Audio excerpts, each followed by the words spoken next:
Hey, everybody. Welcome. Hope you're having a great day and that God has been showing himself to you and letting you get involved in the work that he's been doing today. And today we're going to continue on in our Bible study that we've been doing, looking at just some different aspects of being a disciple of Christ and what that looks like and some of the important parts that we see through the teachings of Christ and through the New Testament. And I want to encourage you, like I do every week, just to take the chance to like, if you're watching on YouTube, to subscribe, to comment, to share. If you're on Facebook, we invite you to share also, start a watch party, any of those things to be able to take this and spread it out so that other people can see it and participate in it.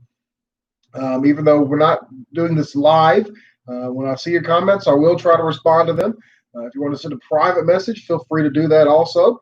And you can do that through either the social medias, or you can also go to our website, christianbaptist.com.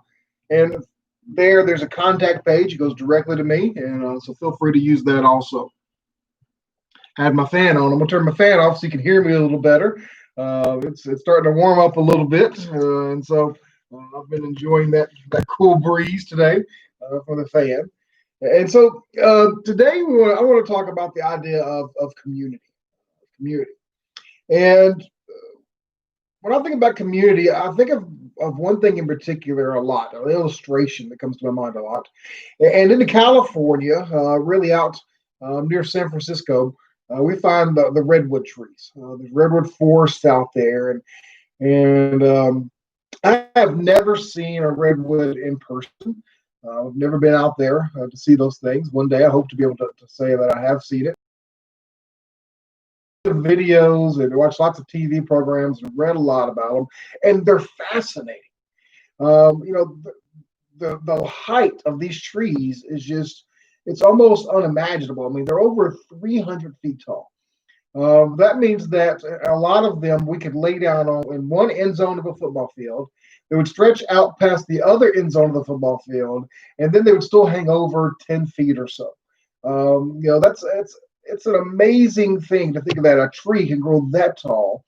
And the more amazing thing than that is that they're so tall, but yet when storms come through, when the winds are blowing really heavy and the rains just come soaking down, we don't see river trees easily toppling over. You'd think something that tall would be easily toppled, but it's not. And so when we see that it's not, we would also think then the roots must run really deep. Must have some super deep roots to hold up something that tall. But that's not what happens. Redwood trees actually only have roots that are 12 feet deep. So you've got something 12 feet deep holding up something that's over 300 feet tall. The proportion for that is not good, right? Through the laws of physics, we know that the base really determines how easily something tips over. And so in this case, there's a very small base compared to the length of the actual tree. So they should blow over, they should fall apart, but they don't. And the reason why they don't is this word community. Community.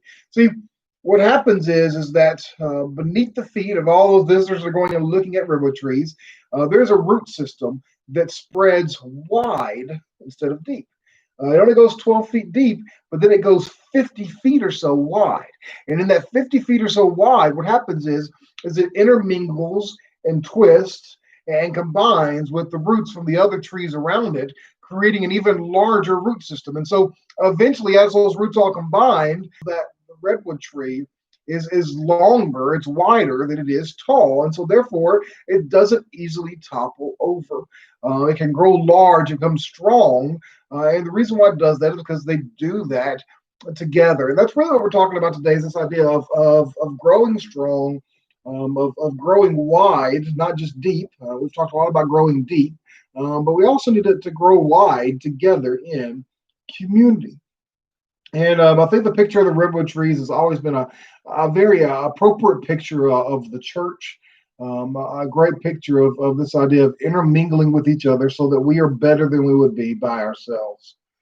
And, the only way that we can really endure the storms and the tests and the trials that come to our lives as believers, in community with other believers. So it's not one of those things that is easily done. It's not one of those things that is always so much fun, but it's important for us. We spend so much time in church about talking about getting deep in the Bible, deep in prayer, getting deeper in our spiritual understanding and maturity. But whenever you just go deep, it's very narrow. We need to be going deep and wide, right? Deep and wide gives you a good foundation, not just deep. And so I hope today is that we will begin to focus on this idea of going deep and wide. That's something in my eye there, sorry. Um, and when you think about Jesus's ministry on earth, think about all the different types of people that Jesus was involved with, the different types of people that followed Jesus. I mean, there were certainly prostitutes and people that Simon would, the zealot. I mean, zealots were a political group that essentially, a group of people that came together against politicians, against government officials. They were known to be people that would be very quick to murder them. Kind of had a rioter mob mentality at times, if you will. They didn't like people like tax collectors, which is funny because then you have Matthew, who's one of the apostles, right? He's a tax collector, and he's part of that same consider themselves to be leaders and part of the upper echelon of society. I mean, there was such a diverse, and normally that wouldn't work. There's this principle called the homogeneous unit principle, which essentially says that people like to be around other people that are like them. And when they have something in common, whether it be the same skin color, same place of origin, whether it be people who live near each other, people with similar socioeconomic backgrounds, same education backgrounds. There's usually something that kind of keeps us in common. And while that principle isn't 100% foolproof, when you look around in general, people do tend to be around folks that are more like them. And part of it's because of the way we group, the way we live.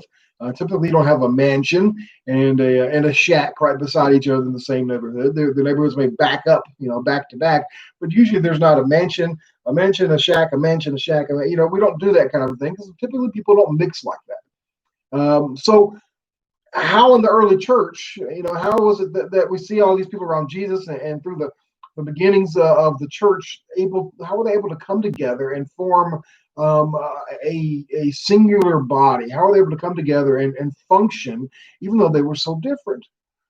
And I want to tell you that it all centers ultimately around the fact that their lives were centered on Jesus. Jesus was the hub of that wheel, and even though all those spokes may have been different, they were all held together by Christ, right? The one body in Christ.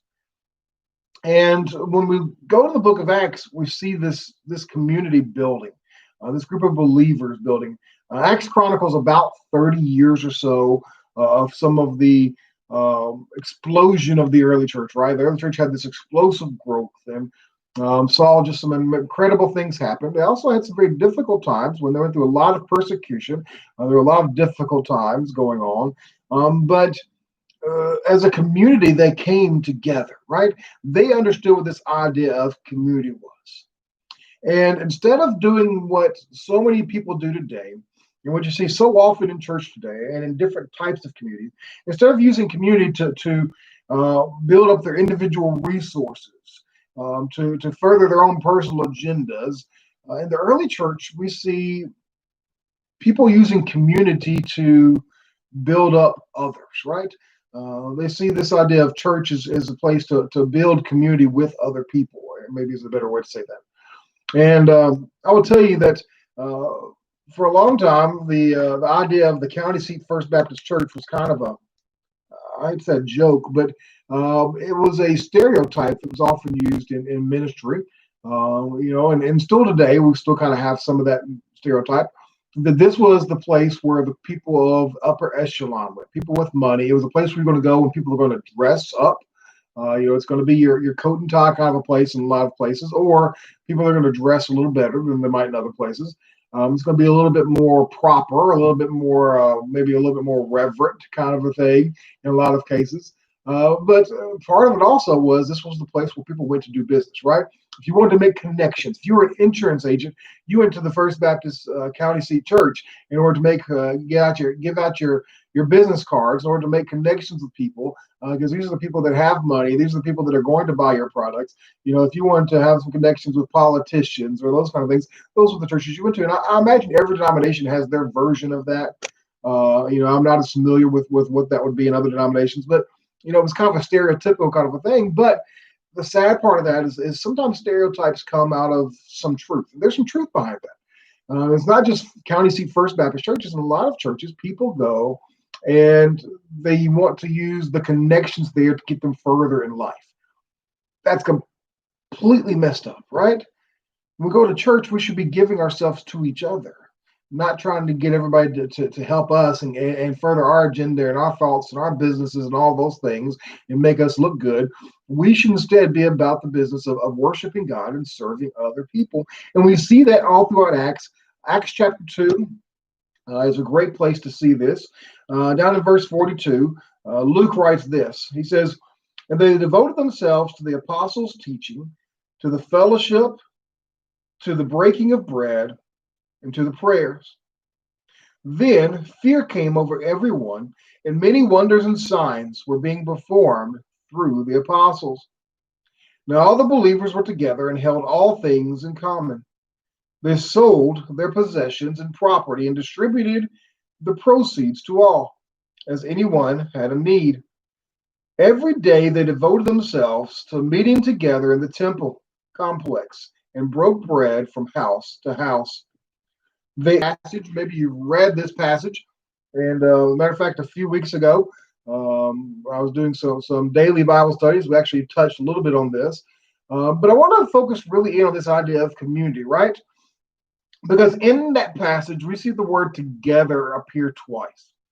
But what we don't understand a lot of times, because we're reading it from the English standpoint, is that in the Greek, those two words together, there are two different words that were given. And once we understand that, I hope maybe today that will enrich your understanding of what community really looks like. The first word that we see there is the word used a lot of times together as a translation, and it describes physical location, proximity, in other words. They were close to one another. They frequently rubbed shoulders with one another. In other words, they ate and they prayed and they worshiped. They experienced the richness of life together. A lot of times when we talk about this idea of discipleship or community, we think about proximity, just being near each other, being around each other. And it's important. I don't want to downplay the importance of proximity. Proximity means that we're showing up, right? Half the battle for community is actually showing up for community. Not banning ourselves into our homes or into our recreation. We don't have time for the community of believers. Showing up is important. You can't be in community with one another if you don't show up. Let me say it again, because there's some people that struggle with this thing, and I know people are going to argue with me. I've had them. I've got some that are associated with my church that tell me they don't have to go to church, and it's true. You don't have to go to church to be saved. You have to go to church in order to be in good standing with God, not because going to church earns you faith. You have to go to church in order to be in good standing with God, not because going to church earns you favor, but because it accomplish the commands that He's given us. And I'll talk about those in just a minute. But I want to tell you that if you're not connecting on a regular basis, if you're not in proximity with other believers on a regular basis that way, then you are out of the will of God. God makes that clear all throughout the Scripture, especially throughout the New Testament. The other word, before I do that, the problem with proximity is that proximity has nothing to do with building a deeper, authentic biblical community. It has nothing to do with building relationships. It has nothing to do with really interacting with one another so much as it is just being near each other. Proximity is I come to church and I'm standing near somebody. I see somebody. We're in a class together. We share the same couch together during a discipleship class or a Bible study or a life group, school, or whatever you want to call those groups where you come from. We've shared. We've eaten a meal together. Groups where you come from. We've shared. We've eaten a meal together. That kind of a thing. Our kids play ball together, so we're at the same ball field at the same time. That's proximity. And that doesn't build anything deep. It just helps us to get to see each other, right? It helps us to be around each other, to open up other opportunities. See, because the other word for together is the word homothumetos, homothumetos, and that word talks about something entirely different. It talks about this idea of this deep spiritual, emotional level. In other words, they were together on a level that was so much deeper than just showing up for each other, just being there physically. They were connecting at a spiritual level, at an emotional level. They were getting, as they're getting around each other and spending proximity with each other, spending time with each other. They're also getting to learn each other. They're also serving each other. They're praying for each other. They're getting involved in each other's lives. And that's when all those roots begin to entangle together, and we start to become stronger as a community of believers.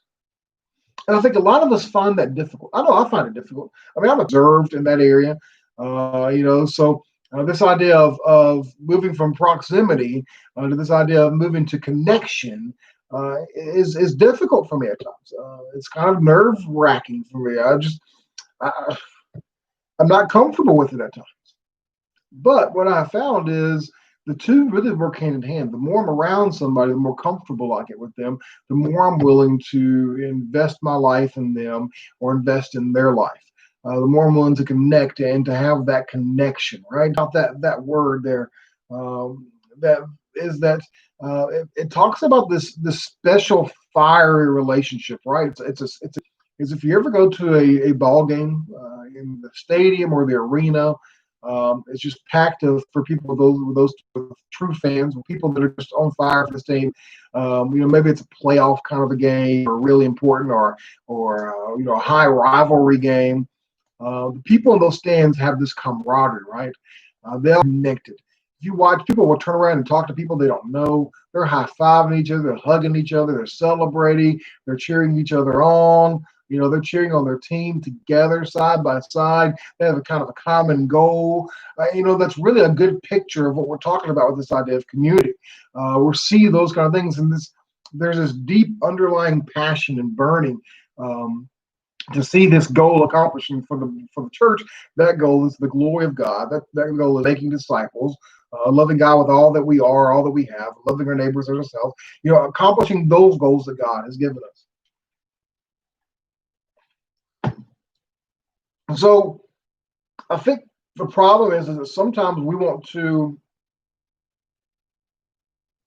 replace community with proximity, or maybe it's just common to mistake proximity and to say that since we saw each other, since we were near each other, we're in a community together. And that doesn't really work. The two can't be substituted for each other. You can really miss out by just saying that because we're close to each other, we're in community. And it's one of the reasons why, if you go to a bigger church, hopefully you hear your pastor and your staff and the folks in a bigger church constantly beg you to get involved in a small group, to a small group, get in a small group, get in a small group. It's not just because they want people to show up on small groups so they can count their numbers. It's because the only way to really get connected in community in a church of several hundred to several thousand people is to get into a smaller group where you actually have the ability to invest in each other's lives, where it's not just proximity, because during worship time, it's just proximity in most cases. But in those small group times, that's where that real community begins to be built. The best way I can think about kind of explaining this is talking about redwood trees, or maybe the opposite of that picture is the picture of a tree nursery. You think about tree nursery, you look at it, get blown over. And the reason why is because they're all planted in their each individual planter. They're not connected, they're linked together like the redwoods would be. Therefore, they're even if it's deep, it's still not wide enough to give them the balance they need to continue to make it through those times. And in other words, they may be growing, but they're growing in isolation, which isn't the way they're supposed to grow. The tree is temporary. It's a temporary time of growth so that they can go out and be planted in a place to where they can grow strong. Almost somebody come back and say, well, I can plant a tree, a single tree, and not blow over once it grows bigger. I got an oak tree or whatever. Yeah, but when you look at it, the roots grow differently and deeper and still interconnect with other things under the ground. Um, and you can't always get you're not always going to get. Um, but the other side of that is that you can't have community without proximity, right? You can't grow together and get to know each other without showing up. And that's where I was kind of going earlier, is this fact that you've got to be there for each other. Right at, depending on how you can, most people put this right at 100. They're right at 100 one another commands given in Scripture. And this has really kind of been my thing over the last couple of years, is to talk about this idea. When I talk about people going to church, I don't even like to go to let us not forsake the assembling of ourselves together, which is where a lot of people go. It's true, and that's a great place to go. But my point is how do you fulfill those 100 one another commitments to other people? And it's not just showing up to church; it's literally being in community. You could show up and never know enough about anybody to be able to do some of those one another commands, right? You can never know enough to maybe encourage them, or maybe to lift them up in prayer. You can to share their burdens, right? To cry with them, to laugh with them, to do all those things that God tells us to do through those 100 or so one another commands. Um, and some of those are don'ts and some of those are do. How can you be like-minded and sympathetic, which is one of those one another commands, if you don't show up? If I'm just standing beside somebody, it doesn't give me the same mind. Just because we go to the same church doesn't mean we think the same thing, have the same goals, or any of those things. I can tell you that because I pastor a church, and so I hear from people all the time. And it's amazing how many different directions people think the church should be going in, and the lack of oneness in a lot of those cases. But at the same time, it's also amazing when you get a core group of people who are constantly in proximity with each other and have gone past that into developing community with one another, how on the same page a lot of them really are without even really discussing those particular things. It's incredible to me. How do you serve one another if you're not around one another? How do you know how to serve them if you don't get to know them, right? There's all these different one other commands that we're called to fulfill that only happens in community. And the great thing about community is community helps us to not only accomplish the goals that God has told us, it not only helps us to be obedient, but it's really when we're in community that we feel like we belong. We have a problem with people doing what we like to call church hopping now. Someone will go to church for a little while, and then they either decide that the pastor's left, or the curriculum's changed, or they don't like the preaching anymore, or it's just not meeting their needs one way or another, or they're just tired of going to the same church, or whatever the case is, and they just pick up and go to another church without really even thinking. And part of the struggle with that, part of the reason why that happens, is because there's a lack of community. They may be in proximity with people. They may even have some very connection. But if you get deep into community with each other, it's hard to leave those people. I'll tell you, I've left a couple of churches that it's very difficult to leave because of the community, of the relationship, the connection that I had with those people. It was heartbreaking. And the only reason why I would leave those is because God said it was time to go. And that was it. It was time to go, and that revealed itself in different ways. But in order to stop the church hopping, in order to stop this idea of just anytime I'm not getting what I think I need to get, I'm going to pack up and leave and go, because it hurts the body every time that happens. Leave wake, as you leave, and so in order to stop that, take the time to get to know people. Take the time to really build community. Instead of just sitting beside somebody this week, start talking to them. Start asking them some questions. One of the other things about this idea of being together is that the church wasn't together just here or there. They weren't just together once or twice a month. They weren't just together for 1 hour a week, every few weeks, type of a deal, like a lot of us are with church. Even those of you that go to church on a regular basis and may go to church 2 or 3 times a week, you're just now starting to get to that point to where they were. These were people who were close proximity to each other. They lived near each other. They spent time together. They saw each other out in the community together. They spent time together there. They did things outside of the church together. They did ministry together outside the church, and they built community. one of the reasons why I try to encourage people to try to go to a local church, or at least a church that you can get to, that you can participate with on a regular basis.